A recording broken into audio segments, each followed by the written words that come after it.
জ্ঞানপ্ৰদীপ চেনেললৈ আপোনালোক সকলোকে স্বাগতম জনাইছোঁ। মোৰ নাম শ্ৰী বুদ্ধদেৱ মেলি।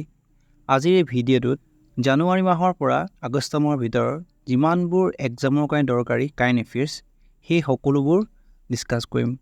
অকল এক্সাম অৰিয়েণ্টেড কাৰেণ্ট এফেয়াৰ্ছবিলাকেহে মানে ডিছকাছ কৰিম, লগতে কাৰেণ্ট এফেয়াৰ্ছৰ লগত ৰিলেটেড আনফেক্সুৱেল পইণ্টসমূহো ডিছকাছ কৰিম। এতিয়া আহিছোঁ আজিৰ ভিডিঅ'টিৰ প্ৰথম কুৱেশ্যনটোলৈ। Assam's Raman Deka has recently been appointed as the new governor of which state?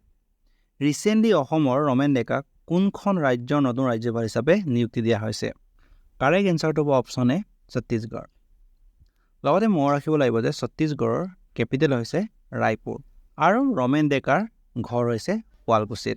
এতিয়া আমি কেইটামান ৰিলেটেড ইম্পৰ্টেণ্ট কি পইণ্ট ডিছকাছ কৰিম। প্ৰথমটো হ'ল স্বতন্ত্ৰ অসমৰ প্ৰথম ৰাজ্যপাল হৈছে মহম্মদ চালে আকবৰ হাইদেৰী আৰু প্ৰথম অসমীয়া ৰাজ্যপাল হৈছে বিষ্ণুৰাম মেধি। তেখেতে 1957 চনত মাদ্ৰাছৰ ৰাজ্যপাল আছিলে।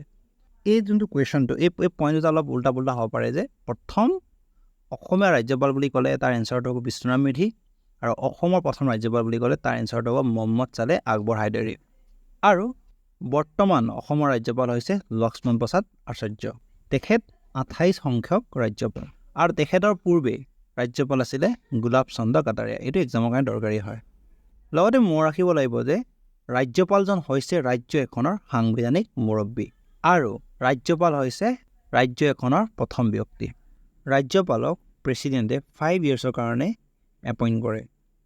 লগতে মনত ৰাখিব লাগিব যে কেন্দ্ৰীয় মন্ত্ৰী পৰিষদৰ পৰামৰ্শ অনুসৰি ৰাজ্যপালক নিযুক্তি দিয়া হয়। লগতে ৰাজ্যপাল হ'বলৈ মিনিমাম 35 ইয়েৰ্ছ হ'ব লাগিব। চ' বহুত দৰকাৰী, এইজ লিমিটটো বহুত দৰকাৰী, 35 ইয়েৰ্ছ। লগতে আৰ্টিকল 153 কয় যে প্ৰতিখন ৰাজ্যতে এজন ৰাজ্যপালৰ ব্যৱস্থা আছে। তাৰ পাছত ৰাজ্যৰ মুখ্য ন্যায়াধীশে যোন চিফ জাষ্টিছে ৰাজ্যপালক শপত গ্ৰহণ কৰোৱায়। চ' এইটো তোমাৰ দৰকাৰী হয়। লগতে আৰ্টিকল এটা ইম্পৰ্টেণ্ট হয়। আৰ্টিকল 213 ৰাজ্যপালৰ অৰ্ডিনেঞ্চ মেকিং পাৱাৰ প্ৰভাইড কৰে। এইটো এক্সামত বহুতবাৰ আহিছে APSCত। লগতে মনত ৰাখিব লাগিব যে আৰ্টিকল 123 প্ৰেছিডেণ্টৰ অৰ্ডিনেঞ্চ মেকিং পাৱাৰ প্ৰভাইড কৰে। চ' দুটা ইম্পৰ্টেণ্ট হয়। 213টো ৰিলেট কৰে ordinance making power of governor আৰু 123 ৰিপ্ৰেজেণ্ট কৰে ordinance making power of president. So' এই দুটা বহুত দৰকাৰী হয়। হুইচ ষ্টেট ৰিচেণ্টলি লঞ্চ মুখ্যমন্ত্ৰী Nijut Moina scheme to promote girl education in the state? Recently কোনখন ৰাজ্যত কন্যা শিক্ষাৰ প্ৰসাৰৰ বাবে মুখ্যমন্ত্ৰী নিযুত মইনা আঁচনি আৰম্ভ কৰিছে? কাৰেক্ট এনচাৰটো হ'ব অপশ্যন এ অসম, আছাম। এতিয়া আমি নিযুত মইনা স্কিমৰ বিষয়ে কেইটামান গুৰুত্বপূৰ্ণ পইণ্ট ডিছকাছ কৰিম। গাৰ্ল এডুকেশ্যন প্ৰমোট কৰিব আৰু চাইল্ড মেৰিজ মানে বাল্য বিবাহ প্ৰথা নাইকিয়া কৰিবলৈ এইটো স্কিম লঞ্চ কৰিছে। লগতে এই পদক্ষেপৰ অধীনত ৰাজ্যিক মন্ত্ৰীসভাই প্ৰায় 10 লাখ ছাত্ৰীক আৰ্থিক সহায় আগবঢ়াব। সেইটো বহুত দৰকাৰী হয়। লগতে এই স্কিমৰ মতে উচ্চতৰ মাধ্যমিক শিক্ষাৰ ছোৱালীৰ বাবে প্ৰতিমাহে 1000 টকা আৰু ডিগ্ৰী পাঠ্যক্ৰম গ্ৰহণ কৰা ছোৱালীৰ বাবে প্ৰতিমাহে 1200 টকা আৰু পোষ্ট গ্ৰেজুৱেট বা BA ডিগ্ৰীৰ নামভৰ্তি কৰা ছোৱালীৰ বাবে প্ৰতিমাহে 2500 টকা প্ৰদান কৰিব। এতিয়া আহিছোঁ next প্ৰশ্নলৈ। Who has been appointed as the first youth advocate of the North-Eastern region by UNICEF India? UNICEF ইণ্ডিয়াই উত্তৰ পূব অঞ্চলৰ প্ৰথম যুৱ অধিবক্তা হিচাপে কাক নিযুক্তি দিছে? কাৰেক্ট এনচাৰ হ'ব অপশ্যন চি নাহিদ আফৰিন। চ' এই কুৱেশ্যন বহুত দৰকাৰী হয় এক্সামৰ কাৰণে। Recently, the central government has approved the establishment of an Indian Institute of Management (IIM) in which district of Assam? Recently কেন্দ্ৰীয় চৰকাৰে অসমৰ কোনখন জিলাত ইণ্ডিয়ান ইনষ্টিটিউট অফ মেনেজমেণ্ট স্থাপনৰ বাবে অনুমোদন জনাইছে? কাৰেক্ট এনচাৰটো হ'ব অপশ্যন চি কামৰূপ। এই কুৱেশ্যনটো বহুত দৰকাৰী কুৱেশ্যন। তাৰপাছত which state secretariat has recently become India's first eco' friendly state government headquarters? Recently কোনখন ৰাজ্যৰ সচিবালয় ভাৰতৰ প্ৰথম পৰিৱেশ অনুকূল ৰাজ্য চৰকাৰৰ মুখ্য কাৰ্যালয়ত পৰিণত হৈছে? কাৰেক্ট এনচাৰটো অপশ্যন চি আছাম। চ' এই কুৱেশ্যনটো বহুত দৰকাৰী। এতিয়া আহিছোঁ নেক্সট কুৱেশ্যনলৈ। Who is the first and only female photographer from India to be directly accredited by the IOC to cover the Paris Olympic Games 2024. 2024 চনৰ পেৰিছ অলিম্পিক গেমছ কভাৰ কৰিবলৈ IOCৰ প্ৰত্যক্ষ স্বীকৃতিপ্ৰাপ্ত ভাৰতৰ প্ৰথম আৰু একমাত্ৰ মহিলা ফটোগ্ৰাফাৰ কোন? কাৰেক্ট এনচাৰ হ'ব অপশ্যন বি, গীতিকা তালুকদাৰ। এই কুৱেশ্যনটো বহুত ইম্পৰ্টেণ্ট, এক্সামত অহা চান্স বহুত বেছি হয়, বহুত দৰকাৰী হয় কুৱেশ্যনটো। এতিয়া আমি অলিম্পিক ৰিলেটেড কেইটামান গুৰুত্বপূৰ্ণ ফেক্ট ডিছকাছ কৰিম। অলিম্পিক চিম্বলটোত 5টা ৰিং আছে আৰু এই ৰিংছসমূহৰ কালাৰবোৰে বিভিন্ন মহাদেশৰ নাম ৰিপ্ৰেজেণ্ট কৰে।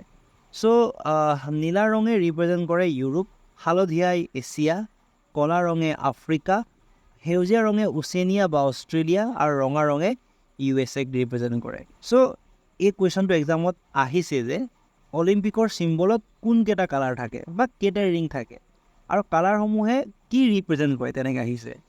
চ' এইটো বহুত দৰকাৰী হয়, মনত ৰাখিব লাগিব। তাৰপাছত অলিম্পিকৰ মটো হৈছে চিটিয়াছ আল্টিয়াছ ফৰ্টিয়াছ, আৰু যাৰ অৰ্থ হৈছে দ্ৰুত, উচ্চ আৰু শক্তিশালী। এইটো বহুত ইম্পৰ্টেণ্ট হয়। তাৰপাছত প্ৰথম আধুনিক অলিম্পিক 1896 চনত গ্ৰীচৰ এথেন্সত অনুষ্ঠিত হৈছিল। চ' এইটো বহুত ইম্পৰ্টেণ্ট হয়। ফাৰ্ষ্ট অলিম্পিক ক'ত হৈছিলে? ফাৰ্ষ্ট মডাৰ্ণ অলিম্পিক ক'ত হৈছিলে? গ্ৰীচৰ এথেন্সত 1896। আধুনিক অলিম্পিকৰ পিতৃ হ'ল পিয়েৰ ডি কবাৰ্টিন। তাৰপাছত অলিম্পিক গেমসমূহ 4 বছৰৰ মূৰে মূৰে হয়, 4 years ইণ্টাৰভেলত। মানে অলিম্পিক গেমসমূহ দুটা পাৰ্ট হয়, এটা হৈছে ছামাৰত হয়, এটা হৈছে উইণ্টাৰত। যোনটো গ্ৰীষ্মকালীন অলিম্পিক হয়, সেই গ্ৰীষ্মকালীন অলিম্পিক 4 বছৰ মূৰে মূৰে হয় আৰু লিপ ইয়েৰত হয়। এক্সাম্পল 2016 চনত হৈছিলে, 2020 চন আৰু এইবাৰ হৈছিলে 2024 চন। কিন্তু এটা কথা ইম্পৰ্টেণ্ট যে ছামাৰ আৰু উইণ্টাৰ অলিম্পিকৰ মাজত টাইম গেপটো হ'ল 2 বছৰ। মানে 2016 চনত ছামাৰ অলিম্পিক হৈছিলে, তাৰপাছত নেক্সট ছামাৰ অলিম্পিক হৈছিলে 2020 চন, তাৰে 2018 চনত উইণ্টাৰ অলিম্পিক হৈছিলে। মানে উইণ্টাৰ অলিম্পিক আৰু ছামাৰ অলিম্পিকৰ মাজত গেপটো হৈছে 2 years। বাকী অলিম্পিকবিলাক 4 বছৰ মূৰে মূৰে হয়, মানে গ্ৰীষ্মকালীন অলিম্পিকটো 4 বছৰ মূৰে মূৰে আৰু শীতকালীনটো 4 বছৰ মূৰে মূৰে। সেইটো বহুত দৰকাৰী, জাষ্ট এইটো মনত ৰাখিব লাগে আৰু কুৱেশ্যনটো কেনেকৈ আহিছে সেইটোৰ ওপৰত ডিপেণ্ড কৰিব। ভাৰতে প্ৰথমবাৰৰ বাবে 1900 চনত পেৰিছ অলিম্পিক গেমছত অংশগ্ৰহণ কৰিছিল আৰু নৰ্মান প্ৰিচাৰ্ডে ভাৰতক প্ৰতিনিধিত্ব কৰিছিল। আৰু লগতে এইটো ইম্পৰ্টেণ্ট যে 1900 চনতে মহিলাসকলে প্ৰথমবাৰৰ বাবে অলিম্পিক গেমছত অংশগ্ৰহণ কৰিছিলে। এই পইণ্টটো বহুত দৰকাৰী এক্সামৰ কাৰণে। তাৰপাছত অলিম্পিক পদক লাভ কৰা প্ৰথমগৰাকী ভাৰতীয় মহিলা হৈছে কৰ্ণম মল্লেশ্বৰী। তেখেতে 2000 চনৰ ছিডনী অলিম্পিকত ভাৰাত্তোলনত ব্ৰঞ্জৰ পদক লাভ কৰিছিল। তাৰপাছত অলিম্পিকত ব্যক্তিগত স্বৰ্ণ পদক লাভ কৰা প্ৰথমগৰাকী ভাৰতীয় হ'ল অভিনৱ বিন্দ্ৰ। এইটো বহুত দৰকাৰী, বহুত ইম্পৰ্টেণ্ট হয়। তেওঁ 2008 চনৰ বেইজিং অলিম্পিকত এই কৃতিত্ব অৰ্জন কৰিছিল। তাৰপাছত ইণ্ডিয়ান অলিম্পিক এছ'চিয়েশ্যন, ভাৰতীয় অলিম্পিক সংস্থা ফৰ্ম হৈছিলে 1927 চনত দিল্লীত। চ' এইটো বহুত দৰকাৰী হয়। তাৰপাছত অলিম্পিক গেমছত অংশগ্ৰহণ কৰা প্ৰথম অসমীয়া ব্যক্তি হ'ল দীপাংকৰ ভট্টাচাৰ্য। তেওঁ বেডমিণ্টন প্লেয়াৰ হয়। তাৰপিছত অলিম্পিকৰ পদক লাভ কৰা প্ৰথমগৰাকী অসমীয়া হৈছে লভলীনা বৰগোহাঁই। 2020 চনৰ টকিঅ' অলিম্পিকত বক্সিঙত তেওঁ ব্ৰঞ্জৰ পদক লাভ কৰিছিল। তাৰপাছত এইবাৰ মানে 2024 পেৰিছ অলিম্পিকত মনু ভাকৰে দুটাকৈ পদক লাভ কৰি প্ৰথমগৰাকী ভাৰতীয় হিচাপে পৰিগণিত হয়, য'ত ছিংগল অলিম্পিক এডিশ্যনত 2টা পদক লাভ কৰিছে। এতিয়া আমি 2024 পেৰিছ অলিম্পিকৰ কেইটামান গুৰুত্বপূৰ্ণ পইণ্টসমূহ ডিছকাছ কৰিম। 2024 পেৰিছ অলিম্পিকত প্ৰথম স্থান পাইছিলে USA টোটেল মেডেলৰ সংখ্যা হ'ল 126টা। ছেকেণ্ড ৰেংক পাইছিলে চাইনা। চ' এক্সামৰ কাৰণে দৰকাৰী পইণ্টটো হ'ল যে ইণ্ডিয়াৰ ৰেংক কিমান? ইণ্ডিয়াৰ ৰেংক হৈছে 71। তাৰে ইণ্ডিয়াই টোটেল মেডেল পাইছিলে 6টা, 5টা ব্ৰঞ্জৰ, এটা চিলভাৰৰ।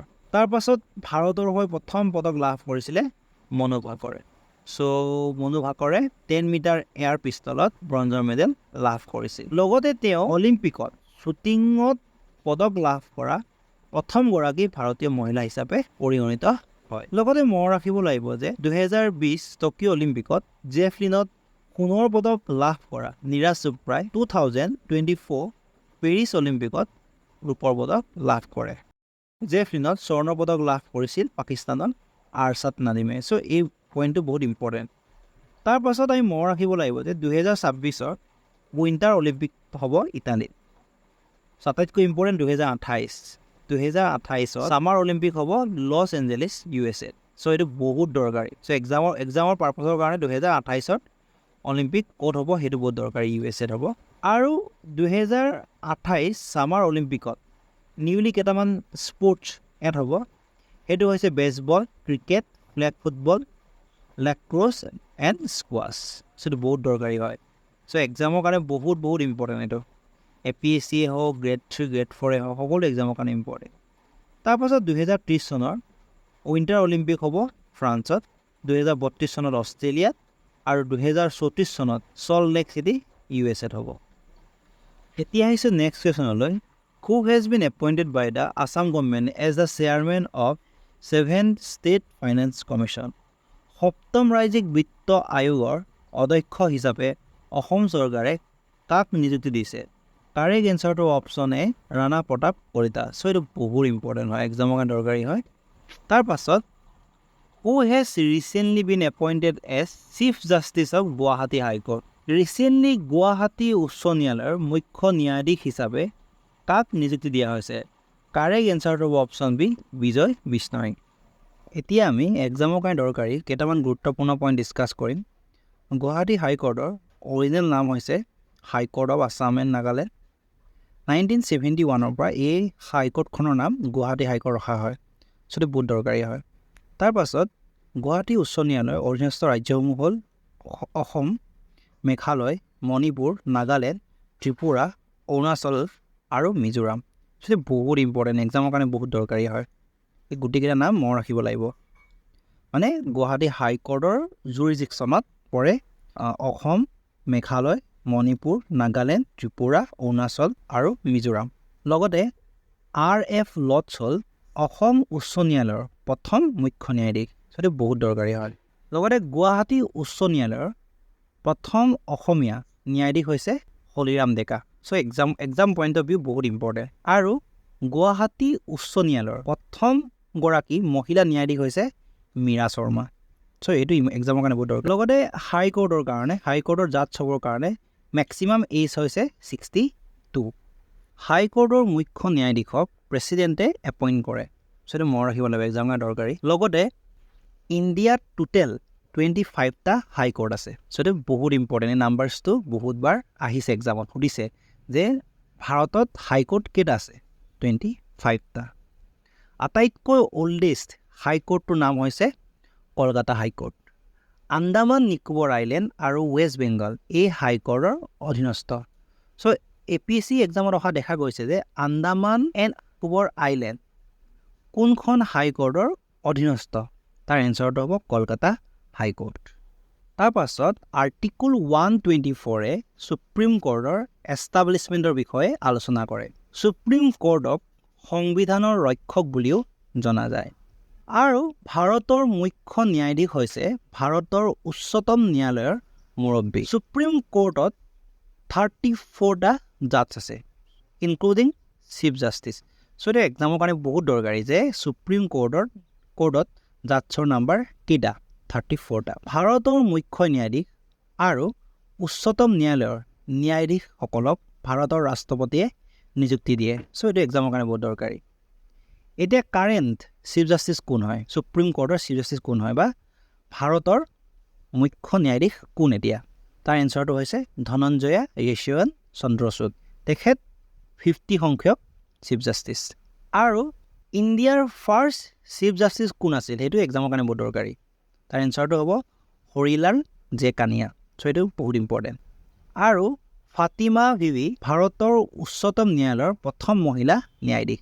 আৰু অসমৰ ৰঞ্জন গগৈ হৈছে ভাৰতৰ 46 সংখ্যক মুখ্য ন্যায়াধীশ। লগতে এইটো ইম্পৰ্টেণ্ট যে ভাৰতৰ উচ্চতম ন্যায়ালয়ৰ প্ৰথম অসমীয়া ন্যায়াধীশ কোন আছিল? তাৰ এনচাৰটো হ'ব পাৰ্বতী কুমাৰ গোস্বামী। এইটো আমি মনত ৰাখিব লাগিব। আৰু সুপ্ৰিম কোৰ্ট জাজৰ মেক্সিমাম এজটো হৈছে 65 আৰু হাইকোৰ্টৰ মানে কিমান আছিলে? 62। চ' এইটো বহুত ইম্পৰ্টেণ্ট হয়, মনত ৰাখিব লাগিব। এতিয়া আহিছোঁ নেক্সট কুৱেশ্যনলৈ। Which fruit was recently declared as the state fruit by Assam government? Assam চৰকাৰে ৰিচেণ্টলি কোনটো ফলক ৰাজ্যিক ফল হিচাপে ঘোষণা কৰিছিল? কাৰেক্ট এনচাৰটো হ'ব অপশ্যন চি, কাজি নেমু। এই কুৱেশ্যনটো বহুত দৰকাৰী হয়। এতিয়া আমি কেইটামান ৰিলেটেড পইণ্ট ডিছকাছ কৰিম। কাজি নেমুৰ চাইণ্টিফিক নেম হৈছে চাইট্ৰিছ লিমন। এক্সামৰ কাৰণে বহুত ইম্পৰ্টেণ্ট হয়। লগতে মনত ৰাখিব লাগিব যে ষ্টেট ফ্লাৱাৰ হৈছে কপৌ ফুল, ষ্টেট ট্ৰী হৈছে হলং, ষ্টেট এনিমেল হৈছে ওৱান হৰ্ণ ৰাইন'চৰাছ মানে এশিঙীয়া গঁড়, আৰু ষ্টেট বাৰ্ড হৈছে দেওহাঁহ, হোৱাইট উইং উড ডাক, আৰু ষ্টেট ছং হৈছে অ' মোৰ আপোনাৰ দেশ। অ' মোৰ আপোনাৰ দেশ ছংটি ৰচনা কৰিছিলে লক্ষ্মীনাথ বেজবৰুৱাই আৰু সুৰ দিছিলে কমলা প্ৰসাদ আগৰৱালাই। 1927 চনৰ আছাম ছাত্ৰ সন্মিলনৰ তেজপুৰ অধিৱেশনত এই গীতটি ৰাজ্যিক গীত হিচাপে স্বীকৃতি দিয়া হৈছিল। তাৰপাছত ষ্টেট মটো হৈছে জয় আই অসম। লগতে ৰাষ্ট্ৰীয় গছ হৈছে বানিয়ান ট্ৰী, বট বৃক্ষ বুলি কোৱা। লগতে নেশ্যনেল এনিমেল হৈছে বেংগল টাইগাৰ।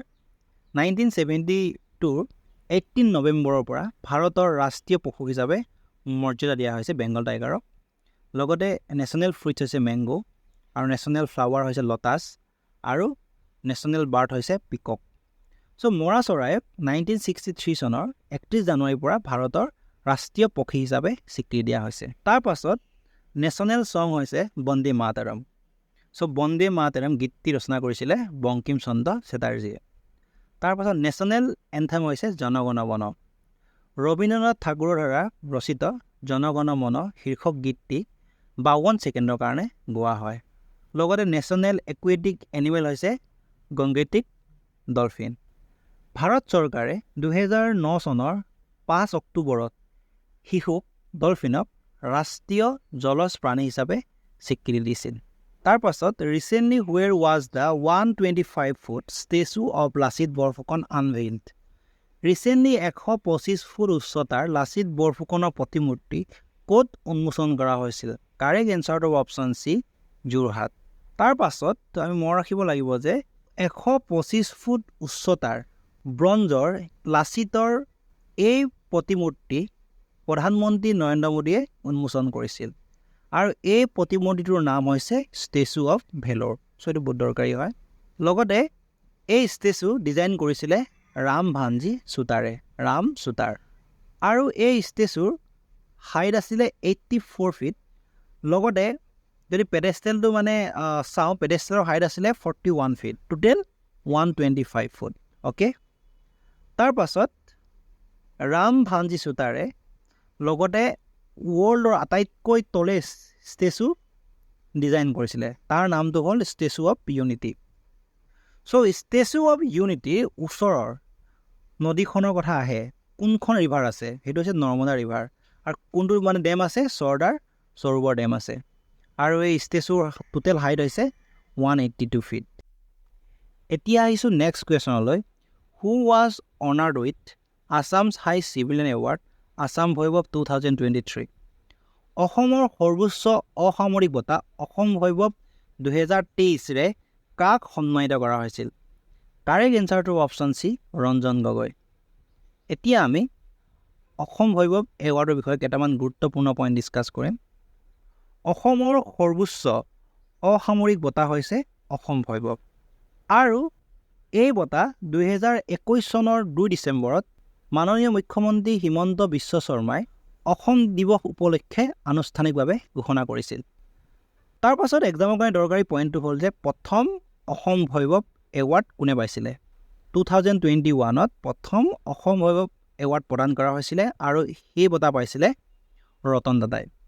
আৰু ছেকেণ্ড 2022ত এই বঁটা প্ৰদান কৰা হৈছিল ডক্টৰ তপন শইকীয়াক।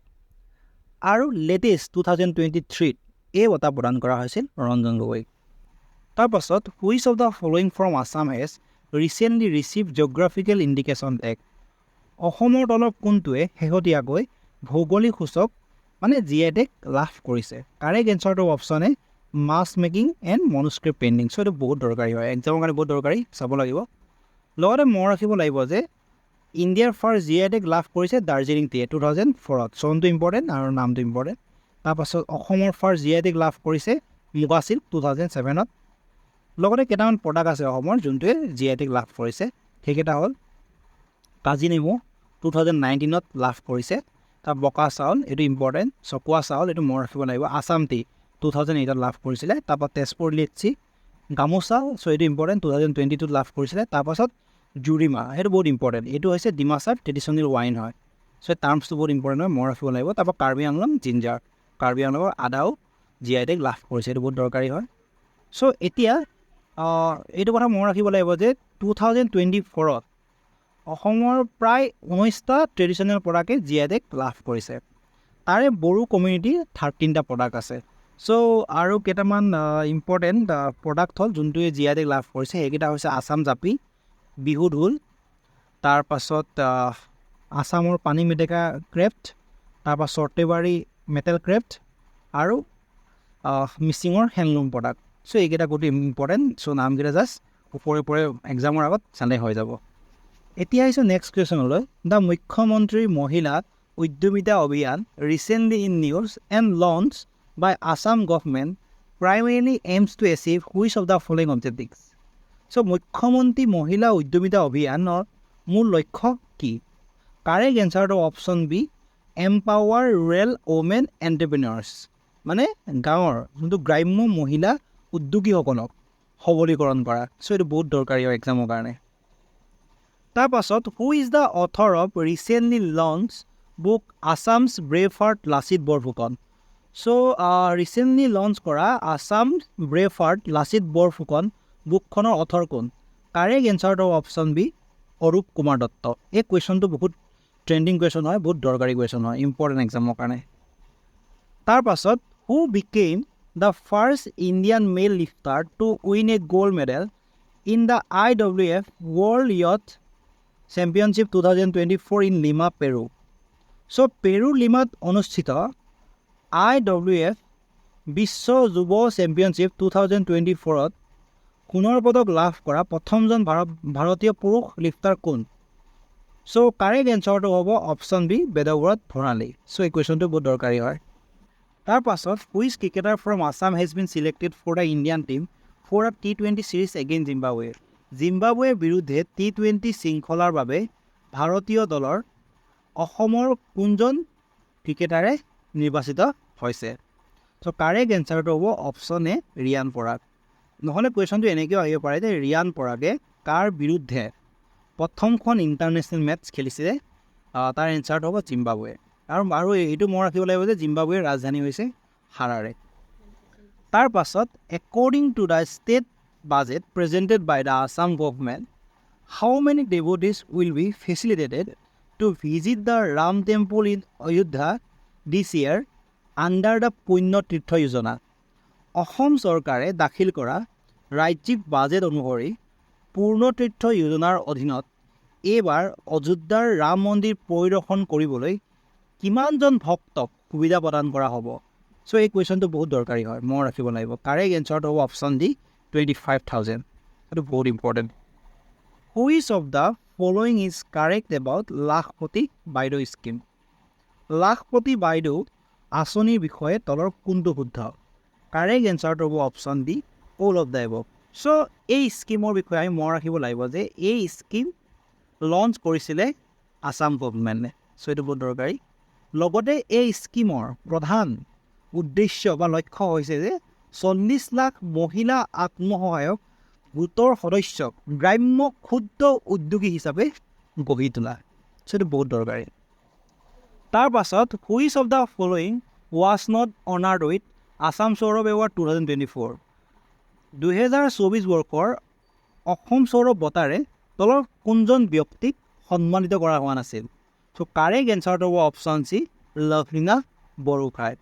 এটা কথা মনত ৰাখিব লাগিব যে এলভিছ আলী হাজৰিকা, হিমা দাস আৰু নাদিৰাম দেউৰীক 2024 আছাম সৌৰভ এৱাৰ্ড প্ৰদান কৰা হৈছিল। সেইটো মনত ৰাখিব লাগিব। 3জন ব্যক্তিক প্ৰদান কৰা হৈছিলে, সেইকেইজন হ'ল এলভিছ আলী হাজৰিকা, হিমা দাস, নাদিৰাম দেউৰী। তাৰপাছত who won the Azan Peer award 2023? 2023 চনৰ আজানপীৰ বঁটা কোনে লাভ কৰিছিল? কাৰেক্ট এনচাৰটো অপশ্যন চি, আনোৱাৰ হুছেইন। এই কুৱেশ্যনটো ইম্পৰ্টেণ্ট আছে। তাৰপাছত which of the following did not receive the Padma Shri award for the year 2024? So' তলৰ কোনজন ব্যক্তিয়ে 2024 চনৰ পদ্মশ্ৰী বঁটা লাভ কৰা নাছিলে? কাৰেক্ট এনচাৰটো অপশ্যন ডি ৰঞ্জন গগৈ। বাকী পাৰ্বতী বৰুৱা, সৰ্বেশ্বৰ বসুমতাৰী আৰু দ্ৰোণ ভূঞাই এই বঁটা লাভ কৰিছিল। চ' এইটো ইম্পৰ্টেণ্ট আছে। আৰু ৰঞ্জন গগৈ লাভ কৰিছিলে অসম ভৈৰৱ বঁটা। এতিয়া আহিছোঁ আজিৰ ভিডিঅ'টিৰ লাষ্ট কুৱেশ্যনটোলৈ। Which theatre artist was presented the Sangeet Natak Akademi fellowship by the president on March 6, 2024? 2024 চনৰ 6 মাৰ্চৰ ৰাষ্ট্ৰপতিয়ে কোনজন নাট্যশিল্পীক সংগীত নাটক একাডেমী ফেলোশ্বিপ এৱাৰ্ড প্ৰদান কৰিছিল? কাৰেক্ট এনচাৰটো অপশ্যন এ দুলাল ৰয়। চ' এই কুৱেশ্যনটো এক্সামৰ কাৰণে বহুত দৰকাৰী হয়, এক্সামত অহা চান্স বহুত আছে এইটো কুৱেশ্যন। দুলাল ৰয় মনত ৰাখিব লাগিব। তাৰপাছত ফাৰ্ষ্ট সাহিত্য একাডেমী ফেলোশ্বিপ এৱাৰ্ড লাভ কৰিছিলে অসমৰ নীলমণি ফুকনে, এইটো ইম্পৰ্টেণ্ট। আৰু সংগীত নাটক একাডেমী ফাউণ্ডেড হৈছিলে 1953 প্ৰতিষ্ঠা হৈছিলে। তাৰপাছত প্ৰতিমা পাণ্ডে বৰুৱাই হৈছে সংগীত নাটক একাডেমী লাভ কৰা প্ৰথমগৰাকী অসমীয়া। তাৰপাছত ভূপেন হাজৰিকাই 1998 পৰা 2003লৈকে সংগীত নাটক একাডেমীৰ চেয়াৰমেনশ্বিপত আছিলে। তেওঁৰ দিনতে 2000ত সত্ৰীয়া ডেন্সক ক্লাছিকেল ডেন্স হিচাপে ৰিকগনাইজ দিছিলে।